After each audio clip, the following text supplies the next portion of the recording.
Hello everyone, आपका grow fun Joy channel में स्वागत है। और जैसा कि आप जानते हैं, ग्रो फन जॉय चैनल के वीडियो सेक्शन में अक्सर ब्लॉग्स और के साथ में मैं स्टोरी लेके आता रहता हूं। तो उसी क्रम में मैं आपके पास फिर एक स्टोरी लेके आया हूं और स्टोरी शेयर करना चाहूँगा। स्टोरी शेयर करने से पहले मैं कहना चाहूँगा कि अगर स्टोरी अच्छी लगे तो प्लीज़ लाइक और शेयर ज़रूर करें और साथ में सब्सक्राइब भी करें। और कमेंट सेक्शन में मुझे सुझाव भी दें कमेंट करके कि क्या इम्प्रूवमेंट कर सकता हूँ मैं।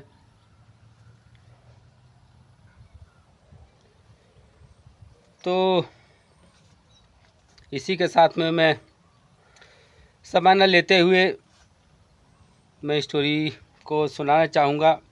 देखिए, नवरात्रि का समय चल रहा है और नवरात्रि समाप्ति की ओर है। आज नवमी का दिन है। तो इस दिन मैं भक्ति से जुड़ी हुई एक स्टोरी लेके आया। तो चलिए, बिना देर किए हुए मैं स्टोरी को शुरुआत करता हूँ। देखिए, एक समय की बात है। एक राज्य था जिसके राजा का नाम था आमल्य राजा। और आमल्य राजा जो थे वो काफ़ी दयालु थे और अपनी प्रजा का हित में जो भी अच्छे से अच्छा कार्य हो सकता था वो करते थे। खाने पीने से लेके, कपड़े लत्ते से लेके और रोज़मर्रा दिनचर्या की जो भी चीज़ें हैं, लगभग अपने पूरी प्रजा का वो ध्यान रखते थे कि किसी को कोई बीमारी या कुछ भी जैसे भी हो, वो चाहते थे कि मैं सेवा करता रहूं। और उन्होंने उनका आमल्य राजा नाम इसलिए पड़ा था कि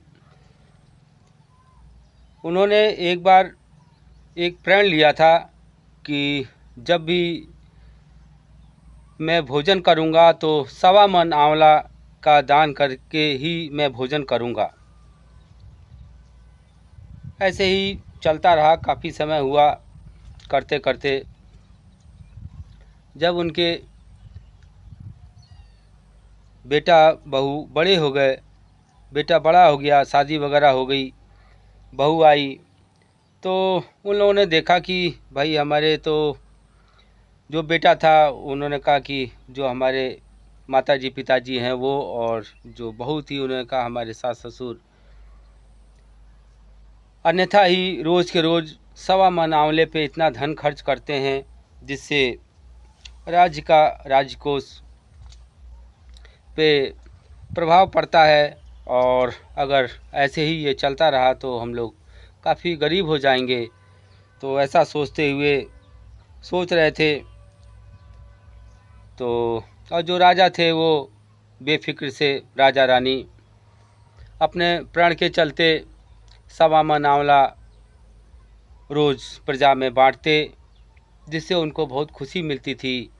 और उसके बाद वो अपने भोजन ग्रहण करते थे।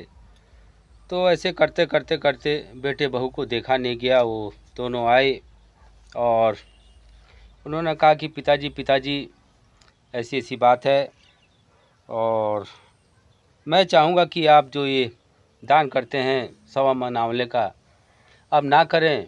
इससे राजकोष पे काफ़ी प्रभाव पड़ रहा है और ऐसे ही चलता रहा तो हम लोग का काफ़ी नुकसान हो जाएगा। तो जो राजा रानी थे उन्होंने कहा कि नहीं भाई, ये तो हमारा प्रण है, हमारा जो भी हो हम आखिरी समय तक इस प्रण को जब तक होगा करते रहेंगे। और अभी हमें नहीं लगता कि ऐसा समय आ गया है कि इसको बंद कर देना चाहिए। लेकिन क्या करते, बेटे बहू के आगे उनकी ना चली, क्योंकि अब समय के साथ में वो उनका उम्र भी ढल रही थी। उन्होंने कहा भाई चलाना बेटे बहू को ही है, राजपाट जो भी है। बेटे बहू ने काफ़ी दबाव दिया, जिसके चलते उन्होंने कहा अच्छा ठीक है, नहीं मानते हो तो हम ये काम नहीं करेंगे, लेकिन हम इस महल में भी नहीं रहेंगे और हम यहाँ से जा रहे हैं। तो बेटे बहू ने कहा अच्छा ठीक है, जैसी आप लोगों की इच्छा, लेकिन आप लोग यहीं रहो और इस चीज़ को ना करो। तो वो नहीं माने और एक वन में चले गए वो लोग, और वन में गए। अब क्या करते हैं वहाँ, ना उनको दान कर मिला 1.25 मन आंवले का, ना उन्होंने कुछ खाया। ऐसा करते करते एक दिन बीता, दोनों भूखे प्यासे रहे। दूसरा दिन भी बीत गया। ऐसे करते करते करते जब 4-5 दिन बीत गए तो अब उनकी हालत ऐसी हो गई कि अब उनसे सांस भी लेना मुश्किल हो गया था, और एक दूसरे को ही किसी तरह हाथ पकड़े संभाले बैठे थे। तो जो आमल्य महाराज थे, उन्होंने उनको उनकी व्यथा देखी नहीं गई। उन्होंने कहा कि भाई ये तो नित्य भला काम करते हैं। माता रानी जो हैं, उन्होंने आदेश दिया आमल्य महाराज को कि जाओ, जो भी तुमसे अच्छा हो सकता है उसको करो उनके लिए। आमल्य महाराज, आमल्य देवता आए वहाँ माता रानी की कृपा से, और राजा रानी से पूछा कि भाई आप लोग ऐसे क्यों हो, इस वन में, वीरान वन में क्या कर रहे हो।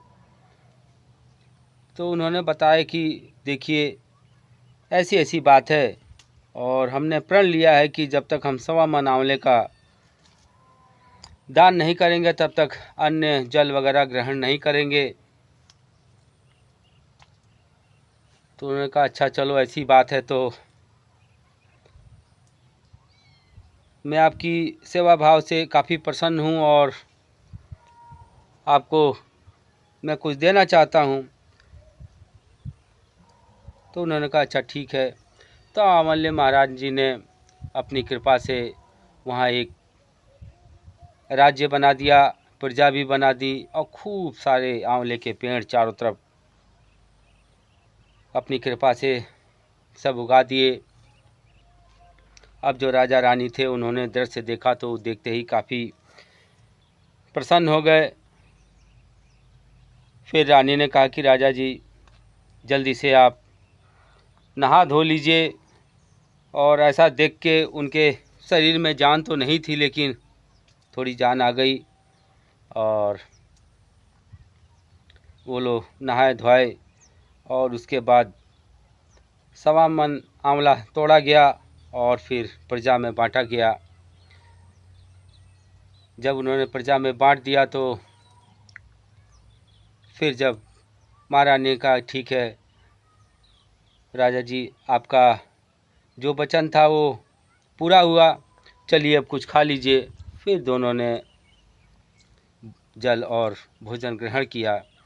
इस तरह करके दिन पर दिन करते चले गए, और वो अपनी सेवा भाव में राजा रानी लगे रहे। तो कुछ समय बाद जो उनके बेटे बहू थे, उनकी करनी के कारण, माता की कृपा के कारण और उनकी करनी के कारण, जो उनके दुर्भावनाएं थी उसके चलते वो राज्य धीरे धीरे धीरे धीरे पिछड़ता चला गया। और ऐसी स्थिति में वो आ गए कि पूरा राज्य कंगाल हो गया। प्रजा ने विद्रोह कर दिया, और फिर जब राजकुमार राजकुमारी ने देखा कि भैया अब तो यहाँ हमारे लिए कुछ भी नहीं है। तो उन्होंने राजमहल छोड़ दिया और राजमहल तक भी सब लूट गया उनका।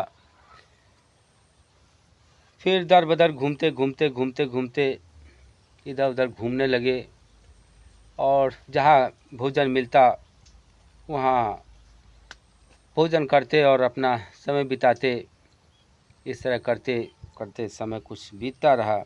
ऐसे घूमते घूमते घूमते वो अपने जो माता पिताजी थे, बेटे के कहिए या बहू के कहिए, सास ससुर, उन्हीं के राज्य में वो फिर पहुंच गए। पहुँचे तो उन्होंने देखा कि ये तो राज्य बहुत खुशहाल है, यहाँ के लोग हष्ट पुष्ट हैं और सुखी हैं, क्यों ना यहीं रहा जाए और अपने लिए भी कुछ काम ढूंढ के कुछ किया जाए ताकि अपना जीवन यापन किया जा सके। तो ऐसा करते हुए एक दूसरे के घर होते होते वो राजा रानी के वहाँ पहुँच गए। तो जब राजा रानी के वहाँ पहुँच गए तो उन्होंने जो उनकी सास थी, अपने दरबार में ही उनको काम मिल गया और जो बहू थी उनके दरबार में ही काम करने लगी। और गरीबी के कारण और भूख के प्यास के कारण अब उनकी भी आदत सब सुधर गई थी। सब भूल गए थे कि भाई मैं भी कभी राजकुमारी थी और ये राजकुमार थे, दोनों मेहनत करते और माता जी में भी कृपा हो गई। नित्य उठते और अपनी पूजा पाठ करते, माता की कृपा से भोजन वोजन उनको मिलने लगा। तो ऐसे ही एक दिन की बात है, वो अपनी जो सास थी उनकी सेवा कर रही थी, पैर वगैरह दबा रही थी। दबाते दबाते पीठ दबाने गई तो उन्होंने कहा कि जो राजकुमारी थी, उन्होंने पीठ पे देखा कि उनके एक तिल है। तो तिल देख के उनको, राजकुमारी जी को याद आ गया कि अरे ऐसी ही तिल तो हमारी जो सासू माँ थी उनके पीठ पे था, ये तो तिल बिल्कुल वैसे ही लग रहा है। और ऐसा मन में भाव लेके सोचते हुए कि वो दिन कितने अच्छे थे और मैं अपने सास ससुर के साथ में रहती थी और कोई चिंता फिक्र नहीं थी और हम लोग के दिन बड़े आराम से कट रहे थे, धन धान्य सब कुछ था।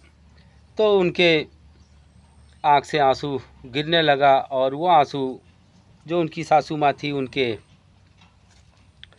पीठ पे गिरने लगा। तो सासू माँ ने देखा कि अरे भाई हमारी पीठ क्यों गीली हो रही है। तो जब मुड़ के देखा तो उन्होंने देखा कि अरे ये तो जो स्त्री है वो रो रही है। तो उन्होंने पूछा कि बेटा क्यों रो रही हो, तुम्हारे रोने का कारण क्या है। तो उन्होंने कहा कि देखिए ये जो तिल है वो मेरी सासू माँ के की पीठ पे भी ऐसा ही तिल था और ऐसी ही तिल आपके भी पीठ पे है। तो ऐसा करते हुए उनको पता चल गया कि अरे ये तो मेरी बहू है और दोनों ने एक दूसरे को गले लगाया। बेटे को भी जब पता चला कि यही मेरे मम्मी पापा हैं तो उसको भी बहुत अपने करने पे बहुत पछतावा हुआ और लगा कि मैंने कितना बुरा काम किया। दान करने से, पुण्य करने से घर आगे ही बढ़ता है, पूजा पाठ करने से। मुझसे गलती हुई और उन्होंने अपने माँ बाप से क्षमा मांगी और अपने माँ बाप के कार्यों में लग गया और उनके दान में वो पहले से ज़्यादा बढ़ चढ़ के अपने भी हिस्सेदारी का कुछ न कुछ प्रजा में दान कर दिया करता था। ऐसा करने से उनका घर आगे बढ़ता चला गया।